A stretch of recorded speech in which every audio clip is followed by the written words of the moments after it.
Crianças de 1 a 5 anos devem tomar a vacina contra a poliomielite e o sarampo. A meta do Ministério da Saúde é vacinar mais de 11 milhões de crianças em todo o país durante a campanha de vacinação, que vai até o dia 31 de agosto.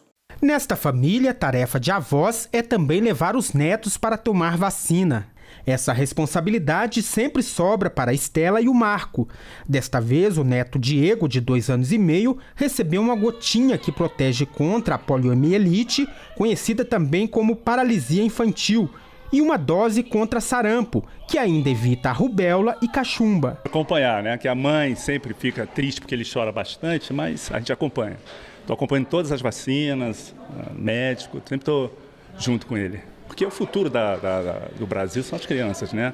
Tem que estar bem de saúde para evitar qualquer tipo de doença e que possa comprometer, né, a saúde da criança. Os avós fazem questão de manter a carteira de vacinação do garoto em dia. A gente tem esse cuidado desde que ele nasceu, né? Essa preocupação, porque a gente sabe como é importante a imunização das crianças e está tudo em dia. A gente veio participar da campanha mesmo. A campanha nacional de vacinação contra poliomielite e sarampo vai até 31 de agosto. Todas as crianças com idade entre 1 a menos de 5 anos precisam tomar a vacina, mesmo que já tenham recebido doses da imunização antes. E no próximo sábado, dia 18, mais de 36 mil postos de saúde vão estar abertos no dia D de mobilização nacional de vacinação contra poliomielite e sarampo.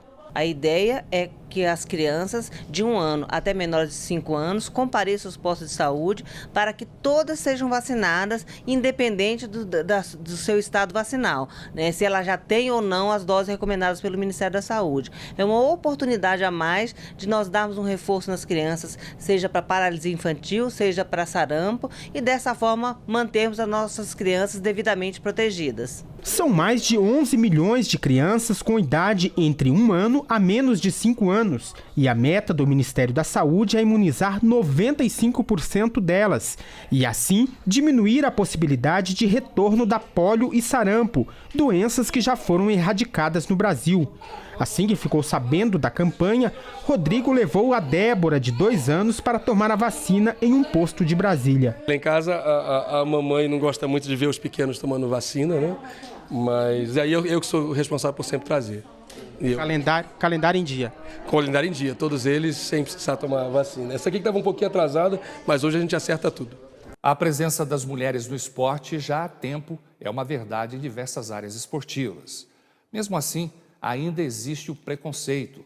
Muitas vezes, a credibilidade delas é colocada em debate apenas pelo fato do gênero.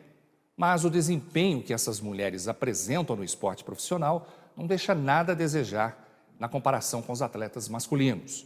E o único obstáculo a ser superado por elas é o machismo. O repórter setorial vai mostrar na edição de hoje e de amanhã as mulheres que se destacam e lutam para ter direitos iguais dentro do esporte. Certamente você já ouviu a frase: mulher é o sexo frágil. Antigamente, dizer isso era considerado uma verdade universal na Grécia Antiga, de onde a frase surgiu. Na época, acreditava-se que as mulheres ficariam masculinizadas com exercícios que exigiam um certo esforço físico, além de não terem condições físicas para a prática de esportes. Só que foi-se o tempo em que as mulheres eram vistas dessa maneira. Hoje elas conquistam cada vez mais espaço no mercado de trabalho, diminuindo ou até mesmo eliminando certos preconceitos na ocupação de atividades normalmente consideradas masculinas. A presença feminina no meio esportivo vem se tornando cada vez maior, em todas as modalidades que você possa imaginar.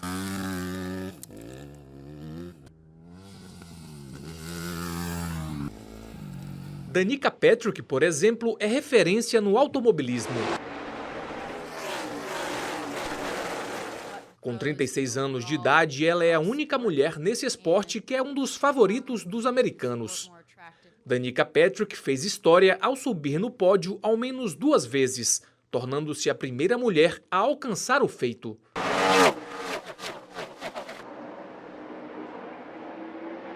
Ainda falando sobre alta velocidade, uma iraniana quebrou barreiras em seu país.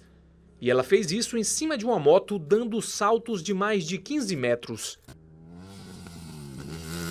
A jovem de 27 anos de idade se tornou um símbolo de coragem para as mulheres, em um país onde elas são proibidas de pilotar motocicletas em vias públicas. Eu acho que eu quis fazer isso para inspirar outras mulheres e para provar a elas que é possível fazer aquilo que queremos, independente das condições. A pista, que fica próxima à capital Teherã, é exclusiva das mulheres. De homem, só quem tem acesso ao lugar é o treinador dela. A paixão em duas rodas fez Behnaz realizar um sonho que era se tornar a primeira campeã iraniana de motocross da história. Muitas mulheres reclamam, dizendo que não existe liberdade no Irã e que não podem fazer nada porque são mulheres. Esses comentários, na maioria, são errados, porque muitas tiveram sucesso, apesar das limitações.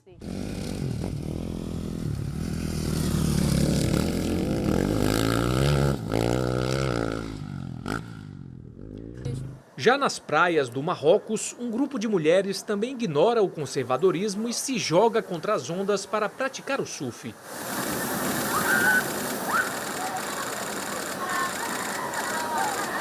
E o assunto é levado a sério. Para algumas surfistas é mais fácil praticar o esporte no inverno, quando as praias ficam vazias, porque elas sofrem menos perseguição. Isso porque, de acordo com um estudo da Organização das Nações Unidas, 72% dos homens acreditam que mulheres vestidas de forma inadequada desencadeiam o assédio. Meus pais rejeitaram um pouco no início porque não sabiam nada da prática. Eu convidei eles para ver a mim e os meus colegas na água e hoje me deixam vir sozinha e ficar o dia todo treinando. Mas às vezes eu sou assediada quando volto para casa. Quem é apaixonado pelo surf comparece todos os fins de semana. Há pelo menos 40 ou 50 surfistas que frequentam todos os dias a região e desse total são 20 mulheres que também treinam constantemente. Desde 1960, o surf vem ganhando destaque no Marrocos. Atualmente tem estado tanto em evidência que o Reino Árabe abrigou pela primeira vez em 2016 uma competição internacional de surf feminino. Quando o assunto é esforço físico bruto, elas também estão presentes. De um lado, uma cubana que prefere treinar judô com homens para competir com mulheres. Do outro, uma paquistanesa que gosta de levantar muito peso, se tornando referência da modalidade no país. Nascida na pequena cidade de Candelária, a cerca de 80 quilômetros de Havana, Idalis é a primeira judoca não asiática a dominar a categoria desde o início da década de 90, quando o judô feminino foi introduzido nos Jogos Olímpicos. Aos 26 anos, a atleta, que tem 1,73 m e pesa 115 quilos, diz que em casa ninguém nunca assistiu a uma luta sua. Meus pais nunca me viram competir, nem meus irmãos. Quer dizer, meus irmãos já viram um pouco na TV, mas meus pais não. Nos Jogos de Londres, a pressão do meu pai foi a 200 e ele teve que parar no hospital. Já a atleta de levantamento de peso do Paquistão já ganhou muitos títulos na categoria. Em 2015, ela foi a primeira paquistanesa a representar o país no Campeonato Asiático de Levantamento de Peso e a primeira a conquistar o ouro. Ela diz que buscou inspiração em atletas femininas que se exercitavam para conseguir empregos em fábricas locais. Eu senti que devia fazer como elas, me vestir como elas e agir como elas. Foi assim que fomos até o ginásio e foi assim que comecei a treinar.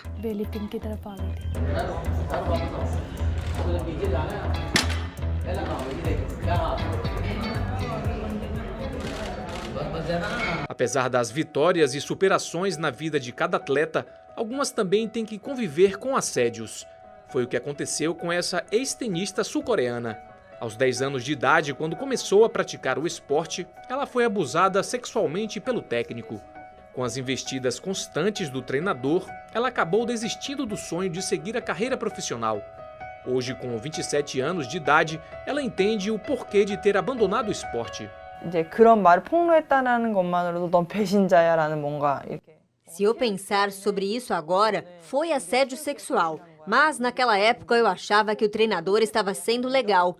시선을 받게 되겠죠. 그러니까는 시스템이 가장 기초적인 것부터. Hoje, esse mesmo treinador continua em atividade, treinando outras tenistas, o que me espanta muito.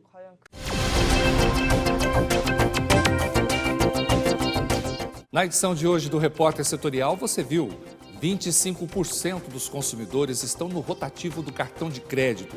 Os gastos foram com alimentos e remédios. Viu também as oportunidades de emprego oferecidas pelo PAT de Pindamonhangaba. Acompanhou os desafios dos preconceitos das mulheres atletas no esporte profissional. Encerraram hoje as inscrições em Pindamonhangaba para os Jogos Municipais do Idoso. Repórter Setorial de hoje fica por aqui, mas você pode rever nossas reportagens e interagir com a gente através das redes sociais, na nossa página no Facebook e no nosso canal do YouTube. A gente volta amanhã para um novo Repórter Setorial. Até lá!